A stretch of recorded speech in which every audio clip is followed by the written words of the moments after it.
Le camp adverse n'a pas du tout intérêt à ce que tu fasses avancer les choses de Dieu.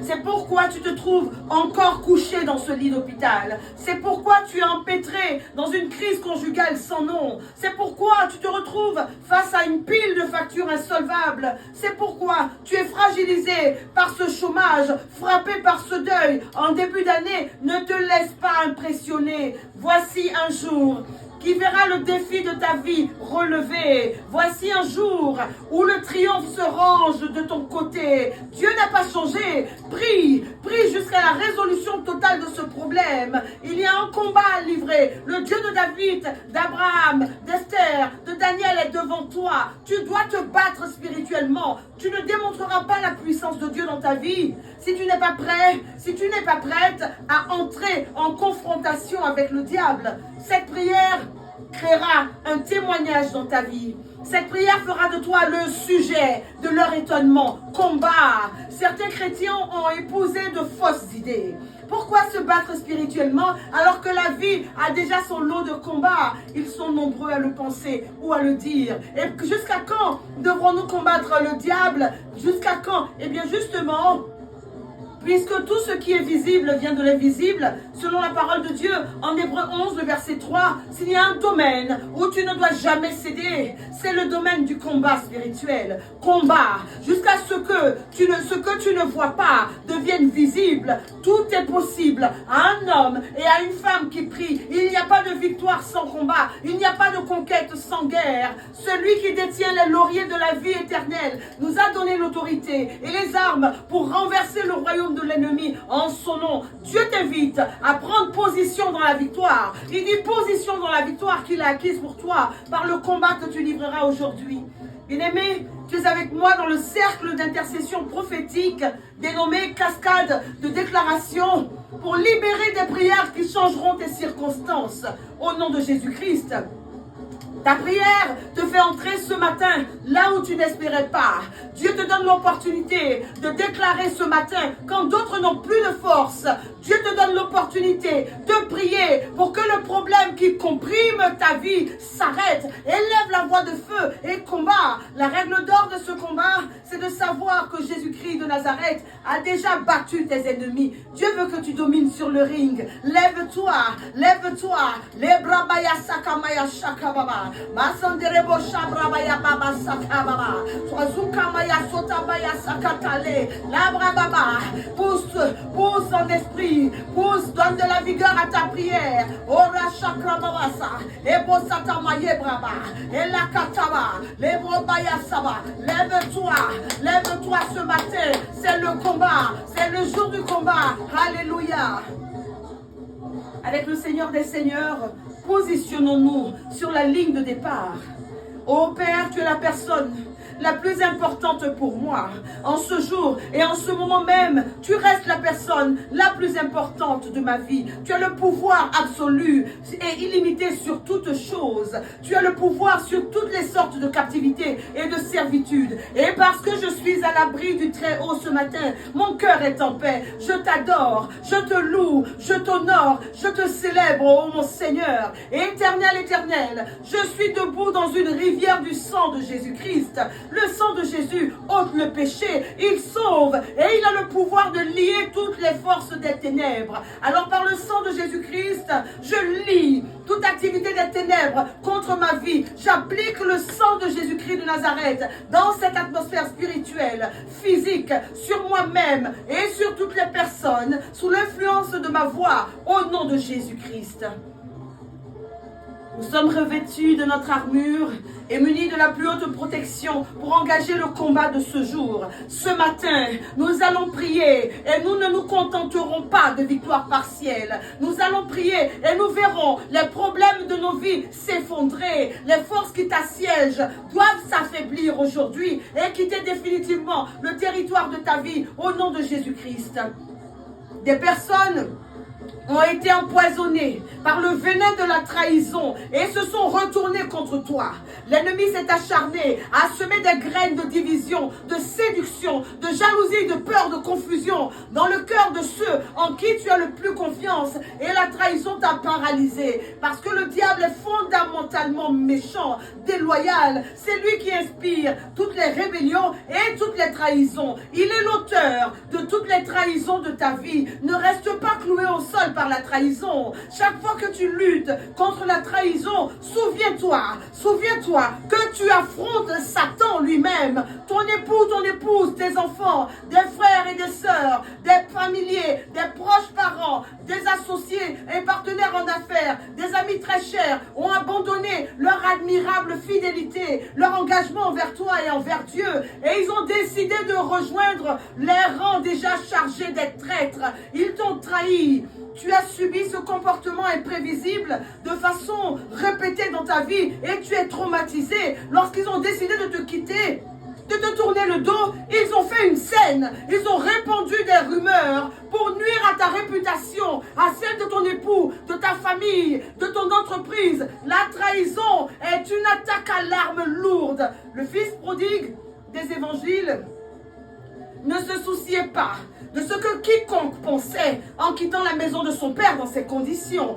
Il n'était point dérangé que les gens donnent une mauvaise réputation à son père. C'est l'esprit de trahison qui était à l'œuvre. Non, est-ce normal de boire de l'eau pour ensuite uriner dans la source afin que personne d'autre ne puisse en boire? Moi je dis inadmissible. Des personnes proches ont cru que leur départ allait achever et c'est ce qu'elles ont voulu. Et ces personnes se sont étonnées de devoir continuer à prospérer après le coup qu'elles t'ont asséné. C'est un esprit très méchant que tu combats aujourd'hui. L'esprit de trahison a manipulé des êtres qui te sont chers. Le retournement brutal d'une personne proche déclenche des ragots. Et que ceci soit véridique ou non, le bouche à oreille transmettra ce message dévalorisant. Que ce soit la vérité ou non, les actions du traître font passer un message. La trahison, c'est livrer quelqu'un entre les mains de l'ennemi par des moyens perfides et malsains. Le diable est caché derrière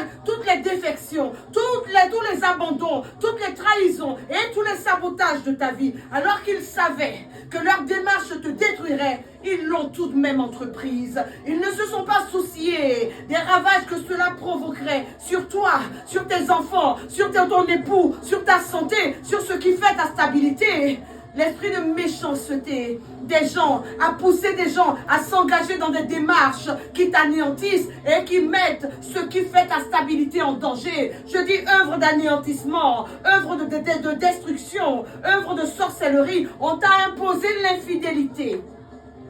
L'accord que vous vous étiez fixé dans ce mariage a été bafoué. Les vœux du mariage ont été trahis, les promesses oubliées et tu es devenu une personne traumatisée, méfiante. Tu ne sais plus refaire confiance quand tu as été rejeté, abandonné. Les gens qui quittent dans la déloyauté ne te quittent jamais en douceur. Ils laissent planer une atmosphère d'abattement. La trahison a un effet ravageur. Avec cette prière, tu survivras, tu continueras et tu atteindras le sommet. Avec cette prière, tu survivras et tu deviendras plus fort, plus brillant, plus vigoureux au nom de Jésus-Christ. Lève-toi comme un conquérant. Ce matin, nous n'avons pas une minute à perdre. Ce matin, celui qui ratera le train de la prière, oh, celui-là se mettra en défaite. Lève-toi comme un conquérant. Les bras bababa, la mayasaka zumba, la kashakaba. L'esprit de trahison est méchant. Les traîtres et les déloyaux veulent t'anéantir. Ils veulent te réduire pour toujours au silence. Et comme ils sont déçus de te voir continuer d'avancer en secret, ils se renseignent à propos de toi. Tu vas prier avec force. Le méchant sera tout à fait stupéfait d'apprendre que tu te portes encore mieux sans lui. Je dis bien mieux sans lui. Il te trouvera toujours plus haut au nom de Jésus-Christ de Nazareth. Il existe un esprit déloyal et méchant qui ne demande qu'à t'anéantir. Il existe un esprit qui se prépare à détruire ta famille, tes finances, ta réputation, ta santé, ton avenir. Si tu prends la trahison à la légère, tu risques de tout perdre. Lorsqu'un esprit de trahison opère contre toi, tu es poursuivi par la trahison. Et de coup bas en coup bas, tu finis par être anéanti. N'attends pas d'être à terre. Livre cette guerre à la trahison. C'est une œuvre du diable. Tes déclarations ciblées de ce jour feront tomber tous les pouvoirs de trahison au nom de Jésus-Christ de Nazareth. La trahison est comme un vent qui plane sur ta vie. Tu as l'impression d'être un aimant qui attire la trahison et tu souffres sans comprendre. De nombreuses personnes brillantes ont été accompagnées à la porte du suicide par la trahison. Alors aujourd'hui, tu pries par l'autorité du ciel. Tu ne seras point anéanti au nom de Jésus-Christ. Tu pries par l'autorité du ciel et tu ne trahiras pas et tu ne seras pas toi-même traumatisé par une quelconque trahison ou par un retournement brusque au nom de Jésus-Christ. Dans cette intercession, le Seigneur envoie son feu à la racine de ta vie pour te communiquer sa force. Tes paroles et tes actions deviennent du feu. Tu es recouvert d'une lumière que les ténèbres ne peuvent pas reconnaître au nom de Jésus-Christ de Nazareth. Et voici le thème de notre intercession de ce jour. Je fais tomber tous les pouvoirs de trahison de ma vie au nom de Jésus-Christ. Je fais tomber tous les pouvoirs de trahison de ma vie au nom de Jésus-Christ. Le verset qui nous accompagne dans l'intercession est en Psaume 55, les versets 13 au verset 14. Psaume 55, les versets 13 au verset 14. Ce n'est pas un ennemi qui m'outrage, je le supporterai. Ce n'est pas mon adversaire qui s'élève contre moi, je me cacherai devant lui. C'est toi que j'estimais mon égal, toi mon confident et mon ami. Une chose est sûre, la trahison ne vient jamais de loin. Bien-aimé, se remettre de la trahison est possible.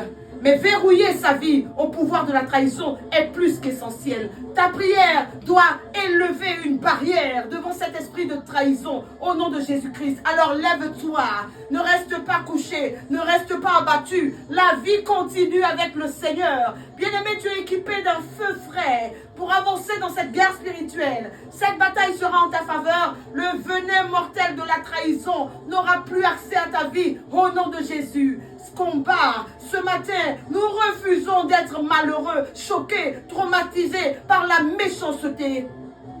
Nous refusons de rester anéantis dans la cage du prédateur. Nous refusons que notre pâturage soit piétiné par celui qui la nourrit. Ce souvenir est comme un boulet. J'aime ton épanouissement. Lève-toi, réveille-toi, réveille-toi. Nous allons prier. Ce matin, tu vas prier pour faire tomber tous les pouvoirs de trahison dans ta vie. Plus proche est l'ennemi, plus éblouissant sera son renversement au nom de Jésus-Christ. Alors tu libères la prière qui prononcera et qui provoquera une résurrection encore plus glorieuse dans ta vie. Je dis bien glorieuse dans ta vie. Jésus-Christ, notre modèle parfait, est ressuscité donc les morts, encore plus majestueux et ayant accompli la volonté du Père. Il a sauvé l'humanité, il a été trahi, mais il est ressuscité encore plus majestueux. C'est pour te dire que tu accompliras les merveilleux desseins de Dieu malgré toutes ces trahisons au nom de Jésus-Christ. Nous allons prier. Alléluia. Rebrasa baba, kebaba baba shakababa, lebrasa kababa. Lève-toi, lève-toi. Répète avec moi. Je suis sur le ring pour chasser les pouvoirs de trahison de ma vie au nom de Jésus-Christ de Nazareth. Au nom de Jésus, je me heurte à l'esprit de trahison qui plane autour de moi et qui pousse les personnes proches de moi à se retourner contre moi. Je viens contre le démon de la rébellion, démon de la déloyauté, démon du rejet, démon du complot sur ma vie. Je le détruis au nom de Jésus-Christ. Je déclare que je me libère du venin de déloyauté, venin de trahison qui empoisonne tout mon corps, toute ma famille, toute ma sphère au nom de Jésus. Et je déclare que je ne serai plus fauché, plus déstabilisé par une trahison dans le domaine affectif, dans le domaine sentimental, dans le domaine familial, professionnel et dans mon ministère au nom de Jésus-Christ. Toi, Judas, autour de moi, cherchant une occasion de me trahir, je t'arrête au nom de Jésus. Oh Seigneur, refuse-lui cette opportunité et expose-le par le feu au nom de Jésus. Oh Père, pendant que je prie, que l'ennemi indésirable qui se présente devant moi avec des rires, mais avec un cœur de traître, un cœur de lâche, un cœur déloyal, soit honni, qu'il soit honni, qu'il soit omni par le feu, qu'il soit dénoncé à temps et qu'il voit, mon Dieu, mettre fin à ses plans de malheur avant qu'il ne les exécute. Au nom de Jésus-Christ, la trahison ne vient jamais de loin. Prie, Rebosa Babayasa, Rebramayasa, Kebashaka, Libromayasota, Libababa, Lebrosaka Baba, Rebayasha. C'est le combat, c'est le combat. Prie, papa, oh papa, révèle-moi par un coup de tonnerre. Coup de tonnerre, chaque homme mauvais, chaque femme mauvaise de ma maison, parmi mes ennemis, cachés parmi mes proches, et ne me dissimule pas leurs secrets au nom de Jésus-Christ. Oh Seigneur, qu'ils soient tous frappés d'aveuglement au nom de Jésus. Vous qui expédiez l'opprobre, le déshonneur et la trahison dans ma maison, dans mon travail, dans mon ministère, j'appelle sur vous la triple gifle angélique. Mourez, mourez et mourez au nom de Jésus-Christ. Au nom de Jésus, je prononce la séparation divine d'avec tout homme et d'avec toute femme animée de l'esprit de trahison qui se fait passer pour un ami, pour un partenaire, pour un frère ou pour un membre du corps du Christ. Au nom de Jésus, oh papa, que le sorcier qui se tient prêt pour battre un faux témoignage contre moi par la voie de la trahison, qu'il soit condamné par sa propre langue en ce moment même et que son poignard atterrisse en son cœur au nom de Jésus-Christ. Nous avons l'assurance que la trahison ne peut pas nous anéantir car Jésus a vaincu le malin. Alors prie, ce matin, nous refusons la victoire partielle, nous refusons la victoire, la demi-victoire. Prie, combat. Est-ce que tu pries? Allez, combat, lève-toi. Bien-aimé, ta prière arrête la pollution de ta vie. L'intercession, elle est efficace. Prie. Si tu fais cette déclaration avec zèle, avec sincérité et avec rigueur, la trahison ne t'embêtera plus. Les épées qui partent de cette cascade feront taire à jamais le diable dans ta vie, au nom de Jésus-Christ. Tu combats pour une délivrance. Ne combats pas comme si tu n'étais pas concerné par ce sujet. Combat avec force, combat avec motivation. C'est la fin de la trahison. Rends grâce à Dieu, rends grâce à Dieu, rends grâce à Dieu pour la fin des trahisons en chaîne dans ta vie. Visualise les personnes, les lieux, les trahisons. C'est Satan qui t'affrontait. Nomme-les individuellement. Prie ce matin, prie à midi, prie ce soir. Fais descendre la cascade de déclaration au nom de Jésus-Christ. Cette journée que fit le Seigneur est une journée de victoire. Le Seigneur est avec vous. Qu'il vous bénisse et vous garde de tout mal. Dieu gagne toujours. Dieu marche devant vous. Rendez-vous vendredi pour un nouveau temps fort d'intercession. 2024, année de la sécurité divine. L'intercession, première mission du chrétien. Priez, priez, priez.